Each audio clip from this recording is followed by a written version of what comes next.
नमस्कार दोस्तों, आज मैं आपको एक ऐसा प्राणायाम के बारे में बताऊंगा जिससे आपकी 72 नाड़ियां शुद्ध और आपकी हर बीमारी दूर होगी।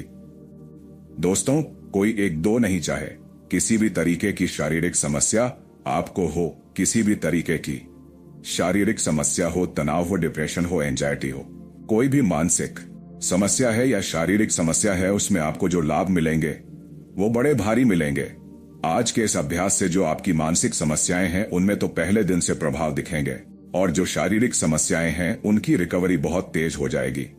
और यह मैं आपको बताऊंगा विधिवत कि ऐसा क्यों होता है, क्या इसके पीछे कारण है, वो आपको समझ आ जाएगा। आज हम बात कर रहे हैं एक अभ्यास के विषय में जो कि आपके शरीर में स्थित नाड़ियों की सफाई के लिए, उनकी शुद्धि के लिए प्रयोग किया जाता है।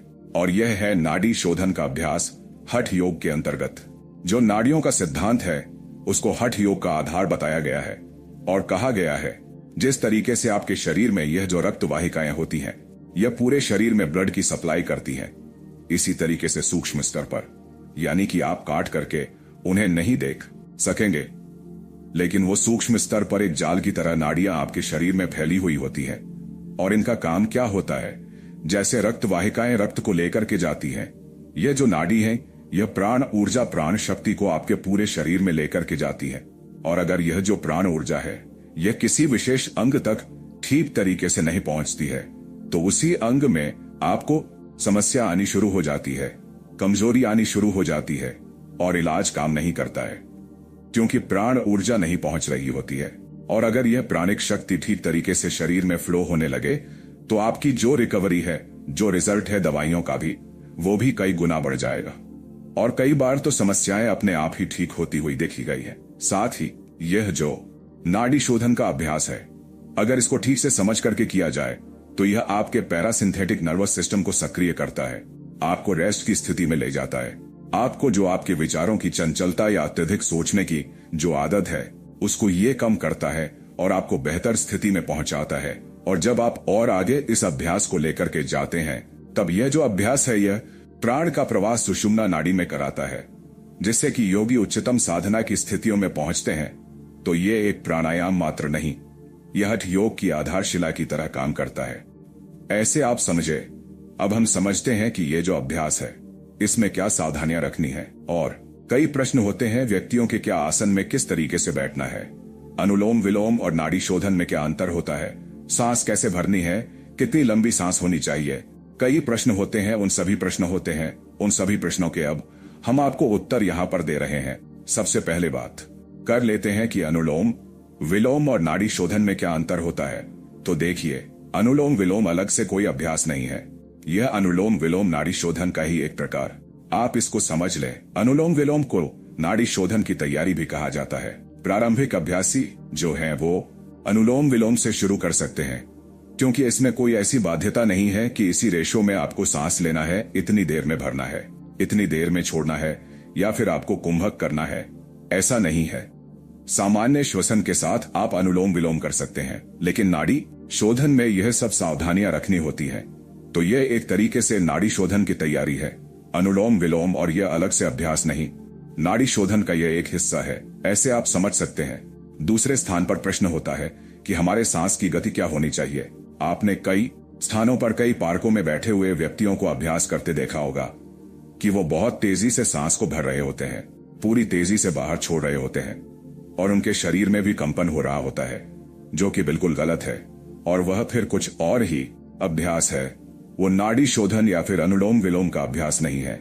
इसका कारण यह है कि जब आप धीमा सांस लेते हैं तो उससे आपका पैरासिम्पैथिक नर्वस सिस्टम सक्रिय होता है, और जब आप तेज गति से सांस लेते हैं उससे आपका सिम्पैथेटिक नर्वस सिस्टम सक्रिय होता है। और इसका कार्य बिल्कुल अलग है। जहां पैरासिम्पैथिक नर्वस सिस्टम आपको रेस्ट में ले जाता है, शांति में ले जाता है, आपके भोजन का पाचन ठीक से होता है, शरीर की प्रक्रियाएं बहुत रिलैक्स होकर के चल रही होती हैं।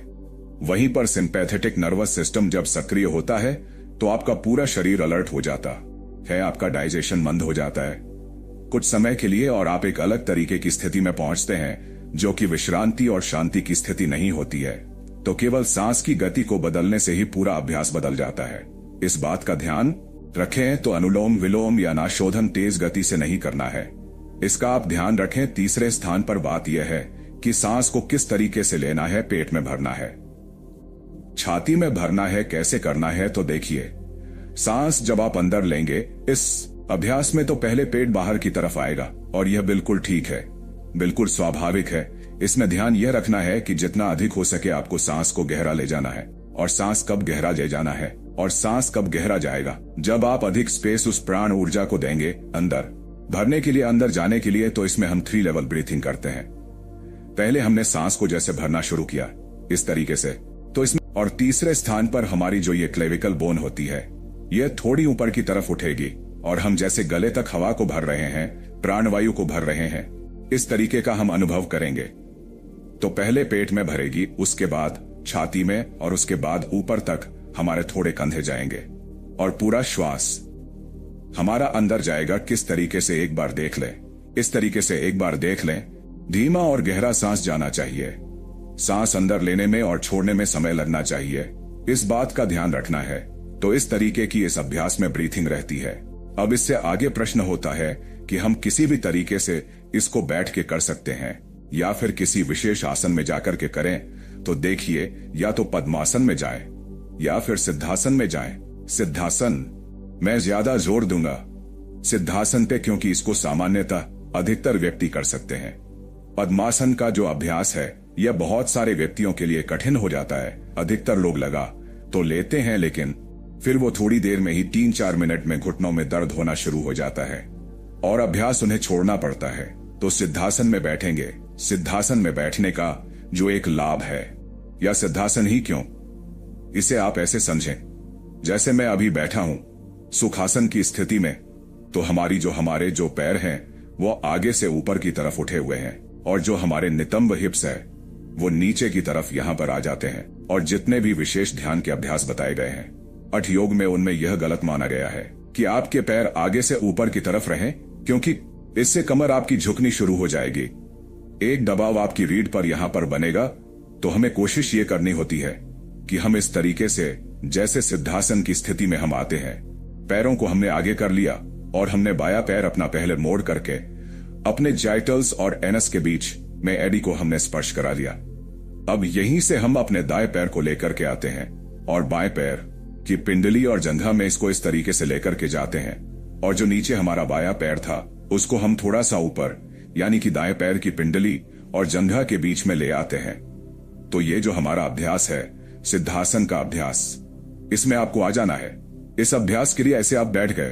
अब इस स्थिति में क्या होगा कि आपकी कमर सीधी रहेगी, और अगर कमर मुड़ी हुई है तो आप इस अभ्यास से लाभ नहीं ले सकेंगे, क्योंकि यह जो नाड़ियां है ना, ऐसा नहीं है कि यह केवल नासिका के आसपास के क्षेत्र में ही संबंधित है। ये जो आपकी जो पिंगला नाड़ी है वो इस तरीके से पूरी नीचे तक जाती है, मूलाधार तक, और फिर यह आपकी वहां से होती है चंद्र नाड़ी शुरू, यानी कि ईड़ा नाड़ी शुरू होती है।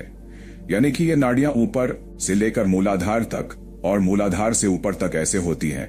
तो अगर आपकी कमर झुकी हुई होगी तो आपका अवरोध आ जाएगा प्राण ऊर्जा में, और प्राण शक्ति ठीक तरीके से स्पाइन के माध्यम से संचारित नाड़ियों में नहीं हो पाएगी। तो आपको अपनी रीढ़ को सीधा रखना जरूरी है और उसके लिए सिद्धासन एक उत्तम अभ्यास है। साथ ही जब आप सिद्धासन में बैठते हैं तो मूलाधार पर जो दबाव बनता है उससे आपकी ऊर्जा ऊपर की तरफ उठती है और उससे नाड़ियों का फिर और बेहतर तरीके से शोधन होता है और आप एक अच्छा प्रभाव कम समय में फिर देख सकते हैं।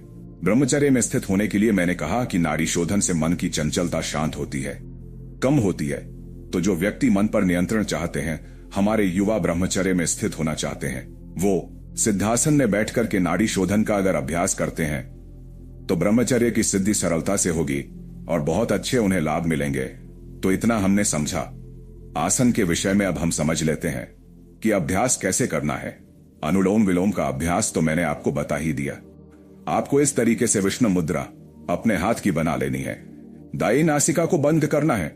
हमेशा बाई नासिका से ही सांस को पहले अंदर भरना है, धीमी गति से। उसके बाद बाई नासिका को बंद कर लेना है और दाई नासिका से धीमा धीमा सांस बाहर छोड़ना है। फिर दाई नासिका से ही पुनः भरना है और बाई से छोड़ना है, फिर बाई से ही भरना है और दाएं से छोड़ना है। इस तरीके से बदल बदल करके यह अनुलोम विलोम का अभ्यास है, लेकिन कमर सीधी, धीमा अभ्यास। प्राण जाएगा, इन सब चीजों का ध्यान रखना है। यह तो सामान्य अनुलोम विलोम का अभ्यास हुआ। अब हम बात कर लेते हैं कि नाड़ी शोधन प्राणायाम का जो अभ्यास है, इसमें क्या रेशियो रहेगा और कैसे करना है। इसी तरीके की स्थिति में बैठे रहेंगे, इसी तरीके की हाथ की मुद्रा रखेंगे, और जो अनुपात है इसमें आप घेरंड संहिता में देखेंगे तो महर्षि घिरंड ने बताया है कि 16, 64 और 32 का इसमें अभ्यास रहना चाहिए। यह जो रेशियो है यह बनता है 1-4-2 का रेशियो। जैसे कि आपने अगर 5 की गिनती तक सांस को अंदर भरा है तो आप 20 की गिनती तक सांस को अंदर रोकेंगे और अंतः कुंभक करेंगे। उसके बाद 10 की गिनती तक आप सांस को बाहर छोड़ देंगे। तो ये 1-4-2 का रेशियो है। इसमें क्या है कि आपको इस तरीके से मुद्रा बना करके रखनी है। बाई नासिका से सांस को अंदर भरा, फिर दोनों नासिकाओं को इस तरीके से आपने यहां पे बंद कर लिया, और फिर दाएं नासिका से आपने सांस को बाहर छोड़ा, फिर दाएं से अंदर भरा, फिर से आपने दोनों नासिकाओं को बंद किया और अंदर ही सांस को रोका, और फिर आपने बाएं से बाहर छोड़ दिया। तो इस तरीके का यह अभ्यास रहेगा। मैं अधिक स्पष्टता के लिए आपको बोल करके बताते हुए समझा देता हूं कि ये 4 और 2 का अनुपात कैसे है। देखिए, आपने बाई नासिका से भरना शुरू किया इस तरीके से 1, 2, 3, 4, 5। अब सांस आपने बाएं से अंदर भर लिया। अब दोनों नासिकाओं को बंद कर लें और इसी तरीके से गिनती जो है 20 तक गिने। 1, 2, 3, 4, 5, 6, 7, 8, 9, 10, 11, 12, 13, 14, 15, 16, 17, 18, 19, 20। अब जो रेशियो है 2 वाला, यानी कि 10 की गिनती तक आपको सांस को दाई नासिका से बाहर छोड़ना है। 2, 3, 4, 5, 6, 7, 8, 9, 10। इसी तरीके से फिर आपको अंदर जो भरना है दाई नासिका से, वो 5 की गिनती। मन ही मन में तो बोल के बता रहा था, आपको मन ही मन करनी है 5 की गिनती तक। फिर अंदर भरना है, दाई नासिका से आपको रोकना है 20 की गिनती तक, और आपको बाई नासिका से छोड़ना है 10 की गिनती तक बाहर। तो ये 1-4-2 का रेशियो आपका रहने वाला है। इस तरीके से महर्षि घेरन ने घेरन संहिता में इसका वर्णन किया है। तो इसमें एक रेशियो भी हो गया, और इसमें अंतः उम्भक यानी कि सांस को अंदर भर के अंदर रोकने का जो तरीका है वो भी इसमें जोड़ दिया जाता है। और फिर जो इसमें अधिक विश्रांति, अधिक आपको इसमें नाड़ियों की जो एक शुद्धि के लिए किया जा रहा है अधिक होगी। क्यों?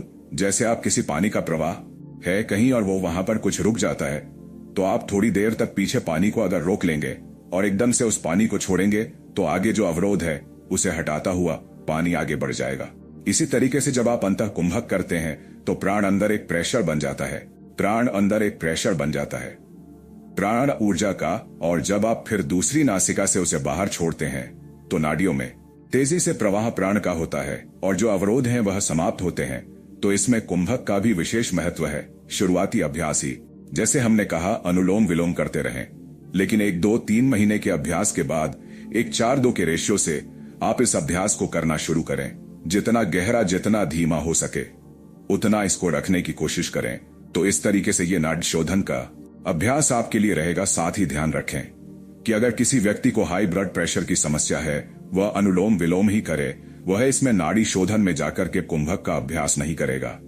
साथ ही अगर प्रातः काल इस अभ्यास को आप करेंगे तो यह आपके लिए और बेहतर रहेगा। खाली पेट अभ्यास करें, पूरे लाभ मिलेंगे। तो दोस्तों, यह वीडियो आपको कैसा लगा वो हमें कमेंट में जरूर बताएं। धन्यवाद।